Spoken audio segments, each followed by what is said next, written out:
आज हम पढ़ने लगे हैं 5 important rules of passive voice कि पैसिव वॉइस बनाने के लिए कौन से 5 ज़रूरी रूल्स हैं जिन्हें हमने फॉलो करना होता है। पैसिव वॉइस सबसे पहले हम देख लेते हैं। हम उसको कहते हैं कि जिसमें हमारे लिए वर्ब और ऑब्जेक्ट इम्पॉर्टेंट है। इसमें काम कौन कर रहा है वो ज़रूरी नहीं है, हमारा मेन फोकस होगा कि काम क्या हो रहा है और किस चीज़ पे किया जा रहा है। सबसे पहले है इसका जो फर्स्ट रूल है वो है चेंज ऑफ पोजीशन, कि इसमें पोजीशन लास्ट में चेंज होती है। अब किसकी पोजीशन चेंज करने की हम बात कर रहे हैं। In passive voice change of position is important. Subject becomes object and object becomes subject. Subject कहते हैं डूअर ऑफ एन एक्शन को, यानी काम कौन कर रहा है। ऑब्जेक्ट कहते हैं वो जो एक्शन है, काम किया जा रहा है, वो किस चीज़ पे किया जा रहा है। तो पैसिव वॉइस में रूल क्या होगा कि जो हमारा ऑब्जेक्ट होगा वो सब्जेक्ट की जगह पे चला जाएगा और जो सब्जेक्ट होगा वो सबसे एंड पे चला जाएगा। अब इसको हम फर्स्ट सेंटेंस से समझते हैं। करण ड्रिंक्स वाटर। अब इसमें एक्शन क्या हो रहा है, ड्रिंक्स, पीने का काम हो रहा है। ड्रिंक्स आया हुआ है, एस लगाया हुआ है, सब्जेक्ट सिंगल, एक इंसान की बात करें तो ये प्रेजेंट इंडेफिनेट का। करण ड्रिंक्स वाटर, काम क्या हो रहा है, पीने का, क्या चीज़ पी जा रही है, यानी एक्शन किस पे हो रहा है, वाटर पे। तो वाटर हमारा यहाँ पे ऑब्जेक्ट है।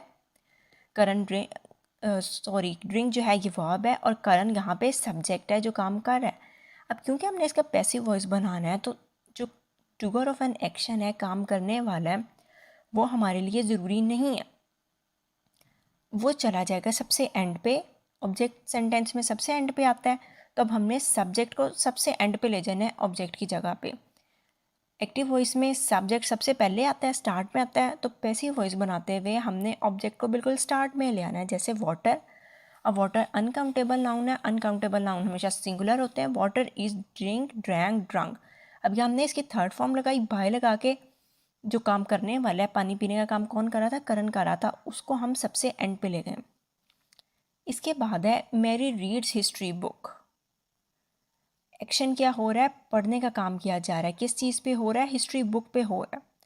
तो हिस्ट्री बुक हमारा ऑब्जेक्ट है और मैरी काम कौन कर रहा है, मैरी कर रही है, तो मैरी हमारा सब्जेक्ट है। पैसिव वॉइस बनाते हुए सब्जेक्ट को ऑब्जेक्ट की जगह पे ले जाना है और ऑब्जेक्ट को हमने सब्जेक्ट की जगह पे ले जाना है। सब्जेक्ट बिल्कुल स्टार्ट में आता है, तो हिस्ट्री बुक स्टार्ट में आ गई, सिंगुलर एक बुक की हम बात कर रहे हैं, इज़। अब read first form of verb है, रेड इसकी सेकंड हो गई, स्पेलिंग वही रहेंगे, रीड वाले बोलने में चेंज हो जाएगा, और रेड यानी रीड, रेड, रेड। तो अब हम इसको पढ़ेंगे, history book is read by Mary. अब ये थर्ड फॉर्म ऑफ वर्ब दी हुई है यहाँ पे। तो आई होप इसका फर्स्ट रूल आपको क्लियर होगा कि subject becomes object and object becomes subject.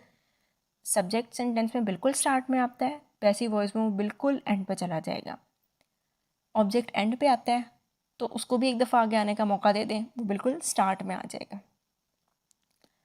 इसके बाद हम देख लेते हैं always use third form of verb. हम पैसिव वॉइस में हमेशा थर्ड फॉर्म इस्तेमाल करते हैं, चाहे जोन सा मर्जी टेंस हो, प्रेजेंट का, पास्ट का, फ्यूचर का, जो भी आ जाए हम उसमें प्रेजेंट, पास्ट, फ्यूचर समय तीनों में थर्ड फॉर्म ऑफ वर्ब ही इस्तेमाल करते हैं। अब जैसे Ali drinks water, water is, अब वाटर क्या है, यहाँ पे ऑब्जेक्ट है हमारा, सब्जेक्ट की जगह पे स्टार्ट में आ गया। अली कौन है, डूअर ऑफ एन एक्शन है, सब्जेक्ट है, पैसिव वॉइस बनाते हुए वो सबसे एंड पे चला गया। ड्रिंक, ड्रैंक, ड्रंक, ड्रंक यहाँ पे थर्ड फॉर्म ऑफ वर्ब दी हुई है, ड्रैंक इसकी सेकंड होती है। इसके बाद है she open the door, past tense दिया हुआ है, सेकंड फॉर्म आई हुई है यहाँ पे। तो पैसिव वॉइस बनाते हुए क्या एक्शन हो रहा है, इसमें खोलने का, क्या चीज़ खोली जा रही है, डोर। तो डोर हमारा यहाँ पे ऑब्जेक्ट है, ऑब्जेक्ट बिल्कुल स्टार्ट में आ गया। और ओपन थर्ड फॉर्म दी हुई है और शी जो है वो ऑब्जेक्ट की जगह पे जब वे किया है तो वो हर में चेंज हो गया। इसके बाद है use of helping verb. Helping verb जो है वो हमारा सब्जेक्ट के अकॉर्डिंग लगाया जाता है, ये सब्जेक्ट के अकॉर्डिंग भी लगाया जाता है। इसमें हम ये भी देखते हैं कि हम बाय द वे टेंस कौन सा बना रहे हैं, जिसमें यहाँ दिया हुआ है first and boys new dresses. अब यहाँ पे जो हमारा ऑब्जेक्ट है वो ड्रेसेस है, प्लूरल फॉर्म में है। एक्शन कर कौन रहा है, एंड करिए, क्या किया जा रहा है, बाय किया जा रहा है। अब न्यू किससे, क्या चीज़ बाय की जा रही है, न्यू ड्रेसेस। तो न्यू ड्रेसेस हमारा ऑब्जेक्ट है जो कि पैसिव वॉइस बनाते हुए हमने सब्जेक्ट की जगह पे ले आना है। न्यू ड्रेसेस, अब यहाँ पे हमने हेल्पिंग वर्ब लगाना है। अब क्योंकि पास्ट प्रेजेंट में एक्टिव वॉइस दिया हुआ है तो हमने इसको प्रेजेंट में ही चेंज करना है। पैसिव वॉइस में टेंस चेंज नहीं करते, जिस टेंस में एक्टिव वॉइस दिया हुआ है उसी टेंस में ही हमने उसको पैसिव वॉइस में चेंज करना है। ये अंडरस्टूड बात है। अब यहाँ प्रेजेंट टेंस में दिया हुआ था तो बनाना तो हमने प्रेजेंट में ही था। अब ड्रेसेस ज़्यादा की बात हो रही है, ऊपर सिंगुलर एंड एक लड़की की बात कर रही थी तो प्रेजेंट इंडेफिनिट के अकॉर्डिंग हमने यहाँ पे एस लगाया था। लेकिन जब हमने इसको पैसिव वॉइस में बनाया तो ज़्यादा सारे ड्रेसेस की बात हो रही है तो हम यहाँ पे आर का हेल्पिंग वर्ब लगा रहे हैं। पीछे हमने रूल पढ़ा था थर्ड फॉर्म आएगी और जो हमारा सब्जेक्ट है वो एंड पे चला जाएगा। तो buy first form of verb है, बॉट सेकंड है और बॉट ही third. She is answering the questions, वो सवालात के जवाबात दे रही है। टेंस कौन सा ऊपर प्रेजेंट की बात करी है तो नीचे भी हमने प्रेजेंट में ही बनाना। अब she is answering the question, ऊपर हमने इज़ लगाया था। क्यों लगाया था? कि शी एक लड़की की बात हो रही है। अब जब हम पैसिव वॉइस बना रहे हैं वो तो हम ऑब्जेक्ट को सब्जेक्ट की जगह पे लाएंगे, सब्जेक्ट को ऑब्जेक्ट की जगह पे लेके जाएंगे।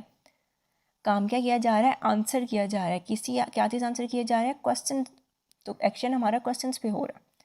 क्वेश्चन हमारा सब्जेक्ट की जगह पे आ जाएगा। अब ऊपर एक लड़की की बात थी तो इस वजह से हमने इज लगाया था। नीचे हम जब हमारा न्यू एक तरह से समझ लें सब्जेक्ट आया है तो वो प्लूरल फॉर्म में आया है, क्वेश्चन ज़्यादा सवालात की बात करना। तो यहाँ पे हमने आर का हेल्पिंग वर्ब लगाया, बीइंग आंसर्ड। अब यहाँ पे ऊपर क्योंकि हम कॉन्टीन्यूटी को भी शो कर रहे हैं, वैसे कि जब मैं प्रेजेंट कॉन्टीन्यूस का बनाऊंगी वीडियो तो उसमें मेंशन करूँगी कि हम इसमें बीइंग क्यों इस्तेमाल कर रहे हैं। अब मेन वर्ब कौन सी है हमारी? मेन वर्ब का मतलब है एक्शन, काम क्या किया जा रहा है? आंसर करने का काम किया जा रहा है। तो हमने इसको थर्ड फॉर्म में चेंज करना है जो कि आंसर की हो गई आंसर्ड।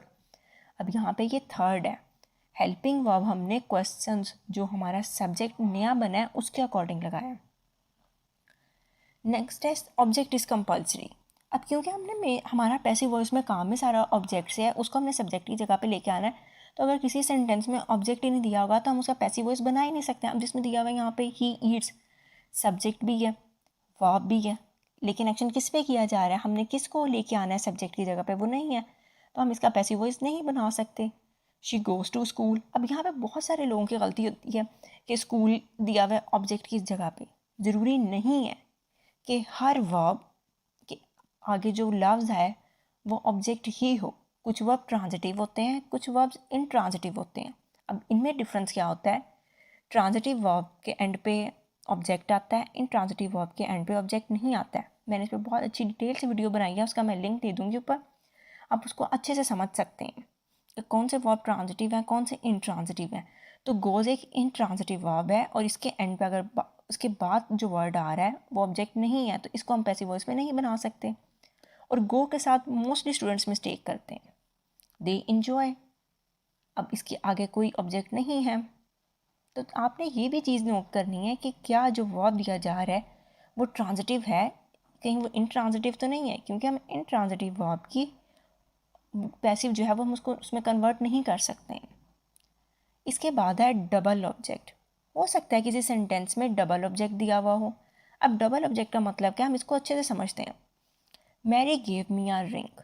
अब ये एक्टिव वॉइस में दिया हुआ है, इसमें डूअर ऑफ एक्शन भी है हमारे पास, एक्शन क्या हो रहा है वो भी। अब ऑब्जेक्ट दूंगा, हम एक क्वेश्चन करेंगे मैरी गेव मी व्हाट। अगर आंसर व्हाट में ले रहे हैं हम तो वो बनेगा डायरेक्ट ऑब्जेक्ट। मैरी गेव, अब अगर मी को आप सपोज करें आप 1 मिनट के लिए निकाल दें, मैरी गेव व्हाट, मैरी ने क्या दिया? आ रिंग, तो ये डायरेक्ट ऑब्जेक्ट है।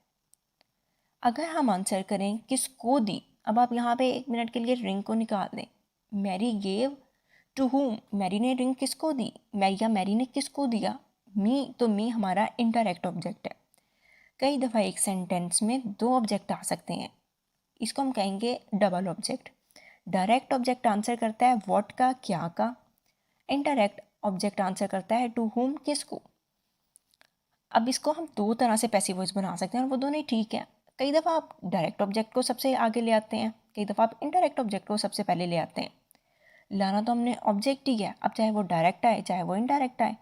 अब अगर हम डायरेक्ट ऑब्जेक्ट को लेके आ रहे हैं तो रिंग यहाँ पे हमारा बना था डायरेक्ट ऑब्जेक्ट, तो ये बनेगा a ring was given to me by Mary, यानी मैरी ने मुझे अंगूठी दी। तो हमारा सारा जो फोकस है वो रिंग पे है। लेकिन अब दूसरे फॉर्म में अगर आप इंटरैक्ट को लेके आना चाह रहे हैं तो वो भी बिल्कुल ठीक है। अब मी यहाँ पे ऑब्जेक्ट की फॉर्म में था, जब हम इसको सब्जेक्ट की फॉर्म में लाएंगे तो ये आई बन के, I was given a ring by Mary, मुझे मैरी की तरफ से एक अंगूठी दी गई। तो डायरेक्ट ऑब्जेक्ट और इनडायरेक्ट ऑब्जेक्ट दोनों से ही हम पैसिव बना सकते हैं, वो बिल्कुल ठीक है। इसके बाद है इंपॉर्टेंस ऑफ मेन वर्ब्स। अब सेंटेंस में मेन वर्ब का होना भी बहुत ज़रूरी है। अगर मेन वर्ब नहीं दी हुई है, सिंपल हेल्पिंग वर्ब दिया हुआ है, अब तो भी इसका पैसिव नहीं बना सकते हो। अब जिस तरह he is a tall boy, she is very hard working, ये सारे ये यहाँ पे हेल्पिंग वर्ब के तौर पे दिया हुआ है, अब इनका पैसिव नहीं बना सकते हो। No main verb no passive. Main verb बताती है एक्शन क्या हो रहा है, काम क्या हो रहा है। इसके बाद है, अगर हमारा सब्जेक्ट आई की फॉर्म में दिया हुआ है, डूअर ऑफ एक्शन, तो जब ये ऑब्जेक्ट की जगह पे जाएगा, अगर आई दिया हुआ है तो वो मी में चला जाएगा। अगर कोई भी नाम लिखा हुआ है तो हम नेम को चेंज नहीं करते, same as it is name वहीं पे चला जाएगा। अगर अली स्टार्ट में आया हुआ है, अली ड्रिंक्स वाटर, तो जब अली ऑब्जेक्ट की जगह पे जा रहा था तो वो सेम ही रहा है, नाम कभी भी हम ऊपर चेंज नहीं करते। अगर यू दिया आ रहा है ऑब्जेक्टिव फॉर्म में जाते हुए, यू योर यू सेम रहेगा। दे आर ऑब्जेक्टिव फॉर्म में दम में आ जाएगा। ही अगर सब्जेक्ट में लिखा आ रहा है तो जब हम उसको ऑब्जेक्ट की जगह पर लेके जाएंगे तो ये हिम में चला जाएगा। अगर सब्जेक्ट में शी लिखा आ रहा है तो जब हम इसको ऑब्जेक्ट की जगह पर लेके जाएंगे तो वो हर बन जाएगा। इट अगर दिया हुआ है तो वो इट ही रहेगा। आई का मी, यू का यू, दे का देम, ही का हिम, शी का हर और इट का इट। तो आई होप आपको इसकी अच्छे से समझ आ गई है पैसिव वॉइस की, कि पैसिव वॉइस में काम कौन कर रहा है ये ज़रूरी नहीं है, काम क्या किया जा रहा है और किस चीज़ पे किया जा रहा है हमारे लिए ये ज़रूरी है। आई होप आपको इसकी अच्छे से समझ आ गई होगी। अगर आपका कोई क्वेश्चन आप नीचे कमेंट बॉक्स में पूछ सकते हैं। वीडियो पसंद आएगा तो please like share and subscribe. Thank you.